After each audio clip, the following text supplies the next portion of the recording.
हज़रात ग्रामी, इंसान की सारी कामयाबी उसके नॉर्मल होने में, जहां वो थोड़ा सा एक्सेस हुआ, जहां थोड़ा सा उसके अंदर गरमाइश हुई, इंसान फौरन जो है अपने शेड्यूल से हट जाता है। और इतनी हसासियत है हजरत इंसान में कि किसी और जीरो में इतनी सेंसिटिविटी नहीं पाई जाती।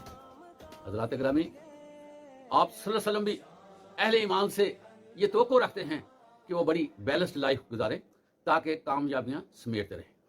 दुनिया में रहते हुए इंसान को बहुत ज्यादा चैलेंजिंग का सामना करना पड़ता है और बहुत से नामुवाफिक हालात देखने पड़ते हैं। इस सूरत में अगर इंसान उन मामलात में पड़ गया जो इसके फायदे में नहीं है तो अपनी सलाहियतों को खो बैठेगा, जाया कर बैठेगा। इसलिए इसका हमा वक्त बिल्कुल तंदुरुस्त और सेहतमंद और जहनी तौर पर पुख्ता होना बड़ा जरूरी है। सबसे ज्यादा जिस्म पर असर अंदाज होने वाला चीज जो है वो गुस्सा है।